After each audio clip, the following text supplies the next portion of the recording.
Good morning. Good morning. It's time to rise and receive. Welcome to your 10-minute morning send off designed to support you in receiving what you most want by unlearning struggle. So, today we're going to talk about how to invite good fortune if or when you're afraid of success. So, if this, strikes a chord for you, either because you're already aware that maybe, even though you've been pursuing success in some aspect of your life, perhaps you have sabotaged yourself, or you simply have an awareness that you have a fear of success. Or maybe you are experiencing success and are hitting some upper limits, or you have one foot on the gas and one foot on the brake because the success is there, but you kind of don't know how to go with it. Whatever aspect of this concept about being afraid of success resonates for you, I think you're going to like today's Rise and Receive. So if you don't know me, my name is Sonia Miller. I'm a speaker, coach, and best-selling author, and I'm passionate about teaching people how to receive by unlearning struggle.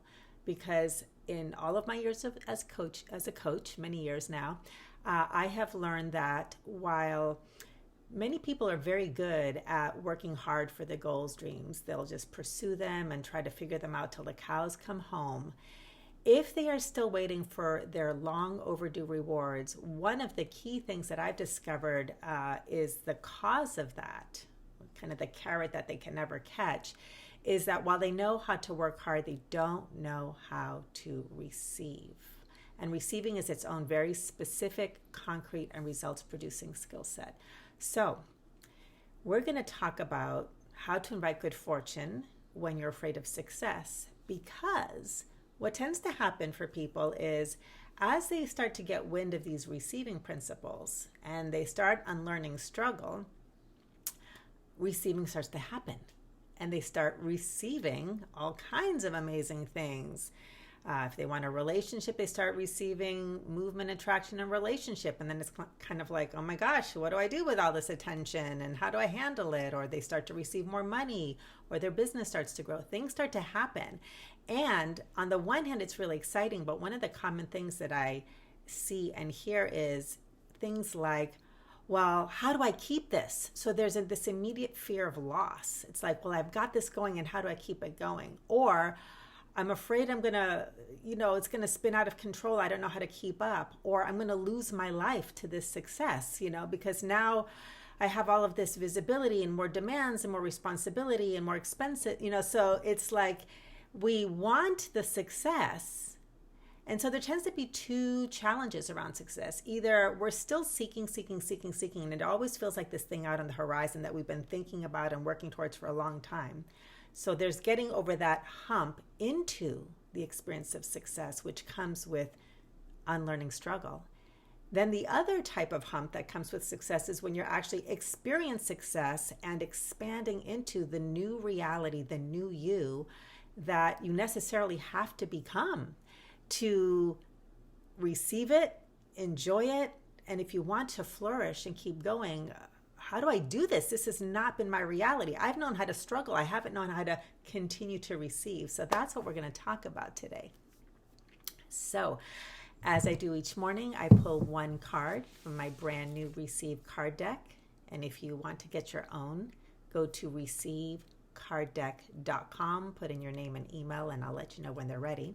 So I pull one card from my brand new Receive card deck, and that inspires the message that I'm sending you off with today to continue making receiving something that's at the forefront of your mind.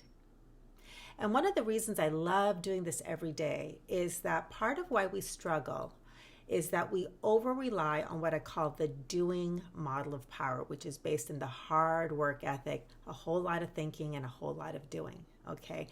The doing model is very loud. It's loud in our heads. It's loud in the world. It's like, you need to do this, and what are you going to do about it? So it's loud. The receiving model of power is based in being. So there's doing and there's being. And being is quiet. Being is slow. Being is a whisper that we all have available to us, but it's gotten so drowned out by the noise and the loudness of the over-reliance on the doing model of power that if we don't make a point of practicing awareness, of putting these principles in front of us, it's very hard to stay in touch with it. So that's one of the reasons I do Rise and Receive, is I keep wanting to put this in front of you to inspire you and to remind us of it's all about awareness. It's all about our way of being in the world, because receiving is being and being is receiving. That's why it's so natural. It's just who you are. But are you directing your awareness towards pursuing or actually receiving what is here? So with that, the card that I pulled today is Receive Safety. Receive safety. So if you are afraid of success, if you know that you have been one to sabotage your success when it's coming close, if any of this is striking a chord, sit back and let what I'm going to read you wash over you. I'm not going to read the whole card. I'll put in a link for that because I did a whole video on receiving safety, but I have pulled out a couple excerpts that I'm going to unpack today. So here we go. So from the Receive Safety card, the difference between surviving and thriving is safety. And while your consciousness is supremely powerful in your capacity to experience safety on all levels, if need be and if possible, your physical safety must always be addressed first and foremost. This is because your nervous system is the bridge between the infinite power of your consciousness and your physical reality. When you are in a state of survival, whether real or imagined, your nervous system comes to your rescue. Your brain shifts into high alert, scanning for threats, and your body generates a burst of energy to fight or flee. Your guard goes up, which provides protection, but also limits your capacity to receive anything beyond what you need to escape with your life. When you are in a state of thriving, you feel safe. You are relaxed and open, and your capacity to receive is expansive. You are in a place of not only receiving what you need, but what you want as well. And because your core needs are met, with safety being one of them, you are nourished physically, spiritually, and emotionally. This allows you to build resiliency to draw upon when life presents challenges or setbacks, and puts you in a state of maximum receptivity to joy, play, abundance, and creativity. As you become willing to explore how to become the safest place in the world for you, you expand your capacity to receive. I'm going to say that again. As you become willing to explore how to become the safest place in the world for you, you expand your capacity to receive. So with that, I'm going to give you a willingness mantra that if you are afraid of success in any way, shape, or form, if this is an awareness that's coming to the forefront of your consciousness, like, oh, maybe that's what's stopping me from my next level of joyful fulfillment, is I'm actually afraid of it. Then anytime you're aware of this, or if you're just dealing with safety issues in any way, shape, or form in your life, use this mantra. It will begin to open your awareness to a whole new possibility regarding safety. And here it is. I am willing to discover how to be the safest place in the world for me. I am willing to discover how to be the safest place in the world for me. So with that 10-minute morning send-off, I wanted to unpack a little bit more about safety and connection to any fear of success so that you can invite good fortune when that fear of success is coming, so you don't, stop, put on the brakes when the success feels like too much or too overwhelming, when you can feel some sabotage coming in, a little part of the back of your mind is whispering something, right? Okay, so here's the thing. As I said earlier, when people start to unlearn struggle and practice receiving, receiving happens. And people start experiencing and receiving all kinds of success. And usually the next thing that happens, there's a celebration, and then there's like an, oh no. I wonder if you've ever seen that. There's a really funny commercial that I've seen here and there where they were advertising some sort of a computer platform, and this company, this like startup company, launched, and they were selling these widgets. And so they go online and they press go, and then the orders start coming in, and order number 1, 2, 3, 5, 10 people are buying the widgets, and they're all, the team is cheering, yay, yay, right? And then it's like 100, 1,000, 10,000. They're like, oh no. That's what happens to us. We start to experience success, and then some level of fear comes in. So the fear can be one of,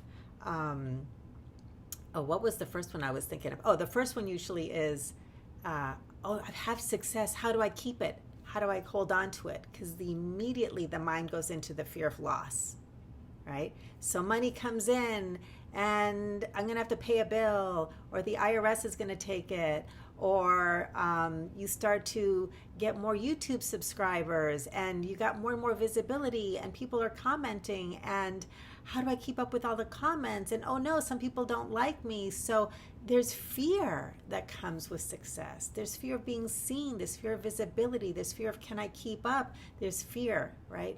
Now, my experience, both personally and with all of my clients, is if you drill down enough, the fear of success always boils down to some fear of loss of control. It always boils down to losing control. And the reason we become afraid and the reason we put on the brakes is because the ego mind, the analytical, hardworking mind, the struggle mind, will always first seek safety through control. So if I lose control, I need to like clamp down, I need to contract, I need to pull back so that I feel safe.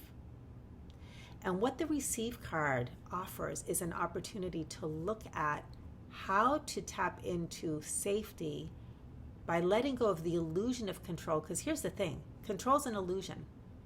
You can try to control, you may even feel in control, but it's an illusion. At best, if you have the illusion of control, it can't last, okay? So your opportunity then is to shift in your pursuit of safety from trying to control things you cannot control, which is what happens when you become successful. All kinds of things that you cannot control start to happen. And you redirect your energy to nurturing yourself.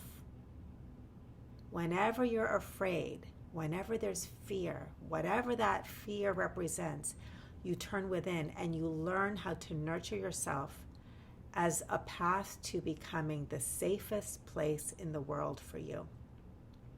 Now, this is a discovery process if it's unfamiliar, if you have felt malnourished or absent in your capacity to tap into nurturing, if you don't have a frame of reference for it, if it's spotty at best, if you have judgments about nurturing, if you think it's too soft and mushy and girly or unproductive, right? That happens a lot when we have been well trained in the doing model of power. Doing is good. Doing is productive. Being, it looks lazy. It looks passive. It looks weak, right? It's been devalued. That's the thing with receiving. We don't even know what the power of being is, right? But as my students experience, and I have too, like crazy in the last year, as I really tapped into this, when you really tap into the power of being, watch out. Watch what comes in physical and non-physical ways, okay? So nurturing is the key. Nurturing is the key. It's the path to becoming the safest place in the world for you. And as you do that, then you know you have your North Star and your root system in the earth and in yourself to navigate whatever sorts of unpredictable and uncontrollable expressions of success come into your life. You don't have to control everything because you know how to connect with your true source of safety, all right, which is internal. So I hope that's helpful to you. I hope that it gives you some food for thought. And I'm going to just share one more thing about nurturing that really inspires me, and it's rooted in the being model of power. This is a quote from Maya Angelou. And so when I think about success and being visible and really making an impact and influence, if you're called in to do that, or just however you define success, Maya Angelou has this quote, which is, "I come as one, I stand as 10,000." And so whether we're looking at the models of power in doing or being, or one of the ways I like to talk about it quite a bit is the masculine model of power and the feminine model of power, which is free of gender, but it's about qualities, okay? The feminine model of power, or the being model of power, comes so much from nurturing. And so when you are a leader in the world, if you are a woman, a man, any gender, part of what allows you to be successful is to have your people, your place to go to where you are nurtured and supported, so that when you are standing out there, and you have to be willing as a leader to stand out there alone, or if your success is to be out on a stage and inspire people with your talent and your brilliance, whatever that is, you may come as one, but you can be rooted and stand as 10,000, your people, your source of nourishment. It begins internally with a willingness to become the safest place in the world for you and nourish yourself, but you have your people to go to that nourish you and support you. You can't be a great leader without having that support system, okay? And it doesn't matter what your gender is, but we have to open up to this feminine or being model of power. You have to receive in order to be successful. They go hand in hand, okay? So I hope this was helpful. If it was, please like, please share, please hit the red subscribe button if you're on YouTube, and keep coming back for more Rise and Receives. Have a great day, and I'll see you on the next video. Bye, everybody.